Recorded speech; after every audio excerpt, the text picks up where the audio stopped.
Hi and welcome. My name's Rob Scott from UC Today, bringing you the latest news and conversation from the unified communications, collaboration, and CX technology industries. So today's talk is centered on the unified contact center and why time is gold, but experience is priceless. And to help explore this topic, I'm joined by Andy Dignan from Five9. Welcome, Andy. Thanks, Rob. Thanks for having me. No, thanks for joining me. A good place to start, Andy, would be just a quick bio, if possible. Tell us a little bit about who you are and what you do for Five9. Yeah, so work for Five9. And my title is Senior Vice President of Global Partners and Services, but been in the unified communications and collaboration space my entire career.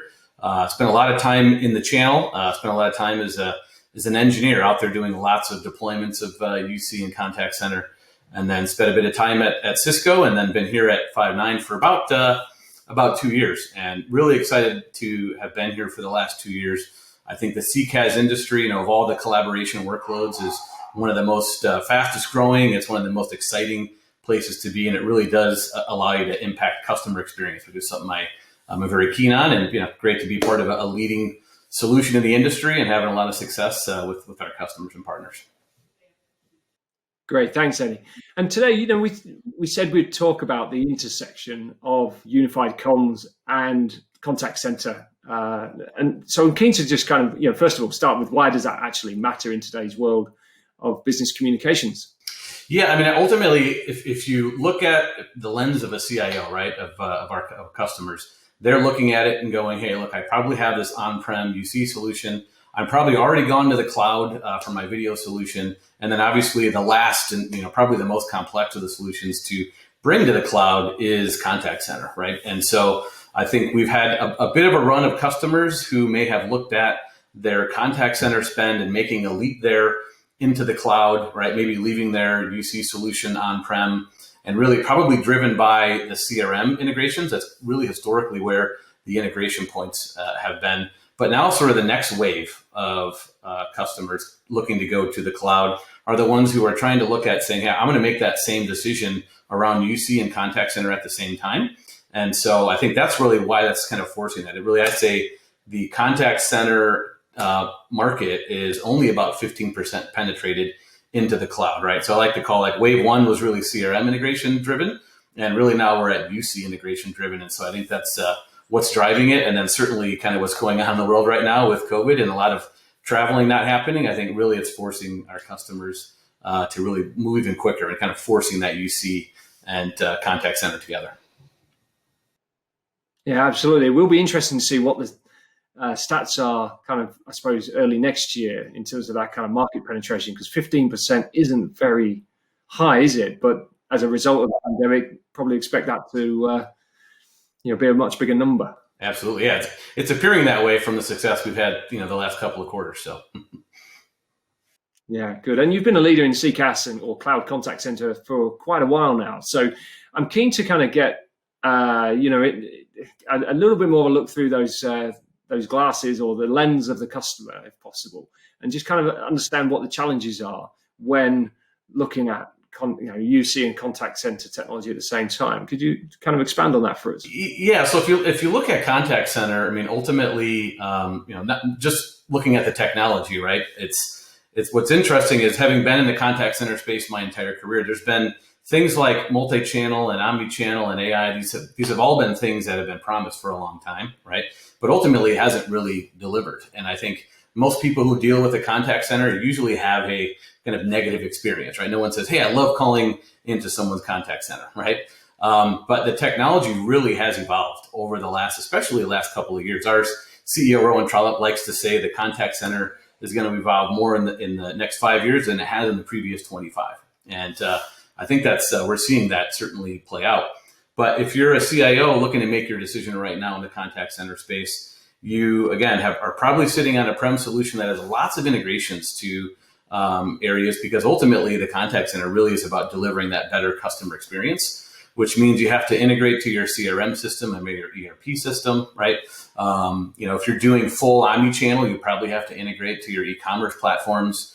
And then lastly, how you measure that experience is really, really important, right? We like to think that by default, what you purchase, you'll have a great customer experience. But unless you can really report on that really in kind of a full customer journey, you're not going to have a great implementation of contact center. And so I think for all of those reasons, it's kind of a daunting task, right, for a CIO to look at it and go, well, we're going to make this move on a platform we may have had for the last 10 years.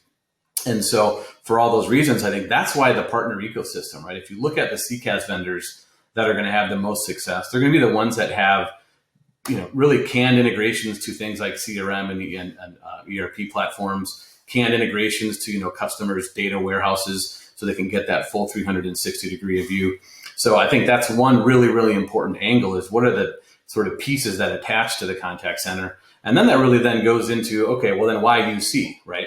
And, ultimately why UC is depending on the use case for customers, whether it's that find an expert or find a knowledge worker or those kinds of things, it really makes sense for that UC and contact center solution to integrate together, right? And I use the word integrate because, it doesn't necessarily have to be from the same vendor, right? That's also what's going on in the market is if you look at some of the historical leaders in the contact center space, some of them are just focused on contact center. Some of them are just focused on UC. And then some are really trying to bring the whole portfolio to market. And so I think that's where a lot of customers are trying to rationalize, like, which vendors do I go with? Why would I go with one over the other? And so I think that's something that, we can dig into here. Yeah, absolutely. We're in this kind of pandemic still, or pandemic period. Everyone's gone home to work, or everyone's starting to anywhere work. And UC is kind of, really having its day now. It's really come to dawn, hasn't it? The whole kind of UCaaS piece. And what's really important is productivity, saving time, and also staying connected to customers. So almost the similar set of goals to that of a CIO maybe looking at his contact center in terms of saving time in the contact center, making it as efficient as possible, but also being able to work from anywhere, be able to service those customers from anywhere. So similar set of goals. Do you go to the same vendor for that, or how should a CIO look at that? Do we go to one vendor, or are we best to go in best of breed? Yeah, I mean, I think, if you look at historically, it was really attractive, we're talking 20 years ago, to go with best of breed. And then we kind of went through a cycle of it was, going with a single vendor. But I think what's really changed the game is, simpler APIs and technology has evolved so it really allows a UC solution and a CCaaS solution to have a great integration, right? And then the other thing is, you mentioned that the, being productive is the most important thing. And I think one of the key areas around contact center is most, if you look at the contact center market, most of the money spent in the contact center market from a customer lens is on labor, right? The hiring of the agents.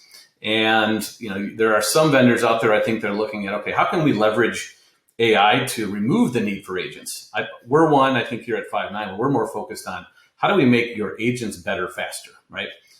In the contact center space, a lot of times it can take 6 months to 12 months to get an agent to be very productive, right?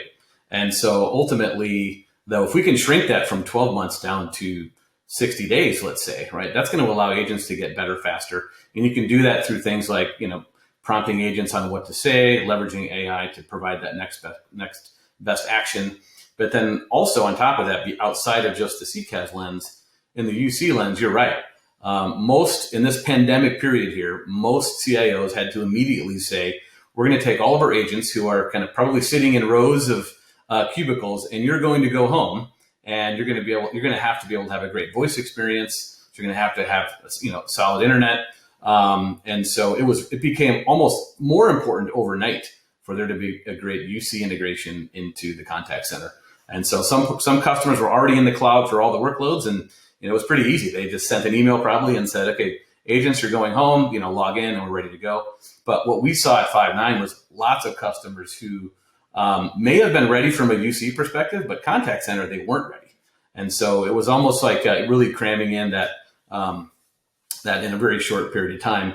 And then the last thing I guess I would say, to your point of why buy from one, UC from one vendor or maybe contact center from another vendor is if you look at it at Five9, Rowan Trollope, our CEO, he has the ability to spend his dollar of R&D on everything related to contact center, right? Just like a vendor who has R&D maybe across all the portfolios, some of those workloads are going to get a little bit less R&D than others. And so if you go with the best of breed, you can get the best UC solution out there, right? Maybe the best video solution out there. And then you can get the best contact center solution out there.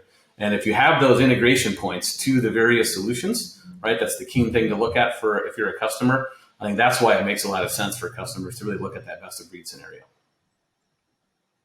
Fantastic. And that really does make sense. And we do live and work in this kind of multi-vendor environment. Absolutely, I completely agree. And how do you manage that at Five9? Because you've got quite a large ecosystem. How important is that ecosystem of partners and strategic alliances? Yep.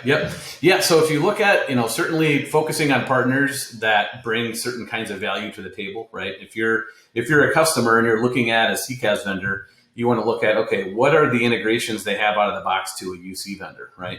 What are the integrations they have out of the box to a CRM vendor, right? Whether your CRM platform is Salesforce or it's Microsoft Dynamics or it's homegrown. We still see lots of homegrown CRM solutions that are out there. And then you get to some of the things like AI, right? You have solutions like obviously Google for AI. You really look at that, what the customer or what the vendors bring into market from an integration perspective.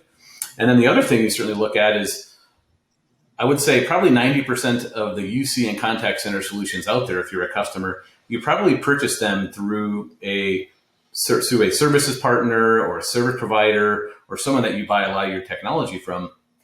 And so you're looking at it going, okay, now that I'm making my next decision to move to the cloud, you want to look at your partners that you're using. Do they have a focus on contact center, right? Do they have a focus on CX? And so those are the kinds of partners, I certainly we're at Five9 looking at is we're not just looking at every partner to sign up.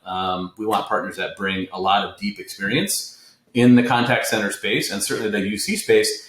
A lot of times the partners out there bring that expertise into Five9, right? We're a focused CCaaS company. And so if you have a partner that has a lot of deep expertise in unified communications, you can actually give a great customer experience right to your customers.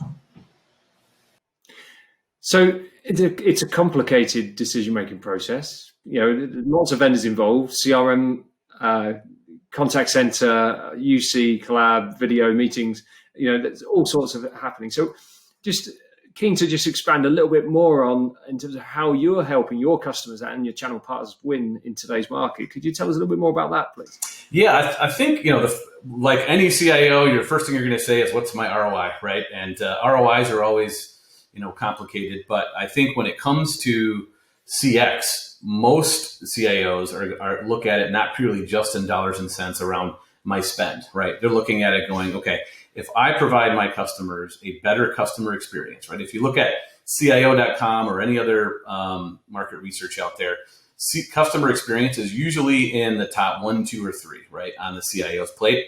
And if you look at companies that have some of the best growth in the market, right, whether that's publicly traded company, you have probably a high NPS score, right? And then ultimately it's that switching cost as well. The switch from one vendor to another, one company to another, right? If you want to go from Microsoft to Apple or Apple to IBM, that's a pretty simple switching cost these days. And so you better have a great customer experience. And so the thing is we focus on is we have lots of services offerings with our channel partners and our global systems integrators where they can go out and they're usually looking at a full customer transformation, right, within a customer. And CCaaS is one slice of that, but what partners bring to the table is that full end-to-end visibility. And so the first thing we say to our customers is make sure you're looking at this from end to end, right? Don't go, hey, let's go from let's take what we have on-prem today and let's just copy it, put it in the cloud, and then we'll figure it out later. We really ask our customers and, obviously in partnership with our partners who bring these services to the table, look at what you're doing, change that customer experience that you have, and then make the technology investments that align to that better customer experience. And it might be a little bit of a gap analysis, right, on what technologies you have today, right? And we talked about some of them, CRM integrations, UC integrations, and then that will allow you to drive your purchase decision. So I think that's what that's the way we go about it with our customers. Andy, it's been really good talking to you today. It's an interesting topic, and I think the unified contact center, as we've named it today, really is an interesting topic and quite a challenge for any CIO to kind of navigate their way through that kind of decision-making process. So it's been great talking to you. Thank you very much for joining me. Appreciate it. Thanks, Rob. Happy to join anytime. And that's it from us. If you've enjoyed today's session, please do give us a quick like or a share on social. It's always appreciated. I'm Rob Scott from UC Today. Thanks for watching.